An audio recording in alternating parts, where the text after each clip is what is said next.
What's happening, guys? So today we're going to be making a little portable air conditioning unit. So the other day I slept in the van for New Year's. Happy New Year, by the way.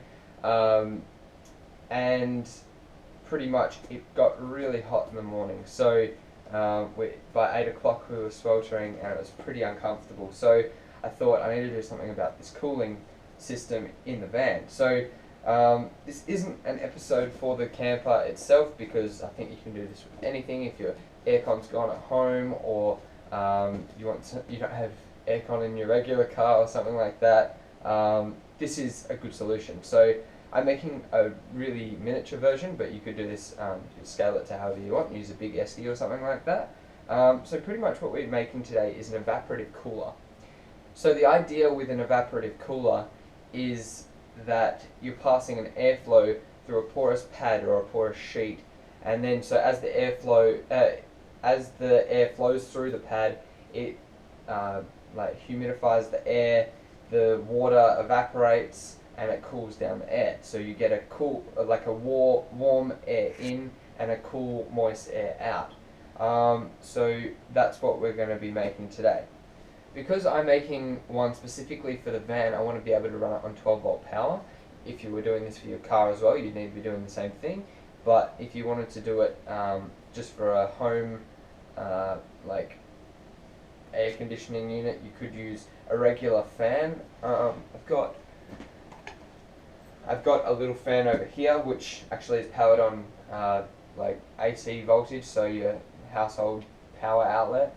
And you could use something like this, and that's got you find the fans that plug into regular household voltages are going to be more effective, but for the purposes of this I'm using a like a PC case fan. So this is a 14mm fan, glows orange, and so just for aesthetics, but I didn't actually need one the other days at all.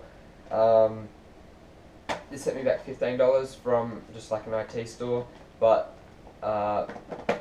yeah, if you've probably got one of these lying around in an old computer or something like that, just clean that off and it would work great.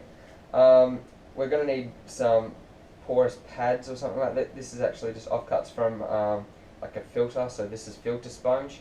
I think it will work pretty well, but initially I was going to use like a little disposable sponge kind of thing, or like a cloth, some towel maybe would also work. I've got hot glue sticks, so I've got a hot glue gun warming up at the moment. A little esky, so this is a foam esky. It was like $3 from a hardware store, and so I just chose this one because it's really small. We're going to need a 12 volt little DC pump. Again, you could use an AC pump if you have one of those. And then finally you need some flex tubing. So what I've just had to do is make a solid piece, because I just had offcuts. I had to glue them together. I just used hot glue for that and it worked pretty well. And that's going to be our little pad where we will put water onto. So I had a slight problem with the pump, and that is it wasn't drawing enough pressure from the hose. So it turns out the pump itself actually has to be submerged to work. It is a submersible pump. Yeah, so now the pump is actually mounted on the bottom as well, if you can see that. Fill it up with cold water.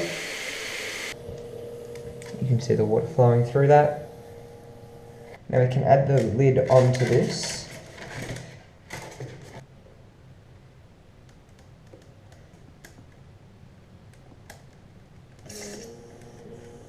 And there we go. So now we've got the fan on and the pump running, and cool moist air coming out the end. And I've got some ice blocks in there now. So this has been a somewhat messy project, but here is the final product. So I thought I'd just do a quick test as well. So I've got a little infrared thermometer here. The room temperature is about 24.5 degrees Celsius, that is. So we're pretty solid around 17.2 degrees Celsius, so that is a good 7 degrees below our room temperature. like this video if you liked it, share it if you liked it, subscribe if you liked it. Until next time, guys, thanks for watching.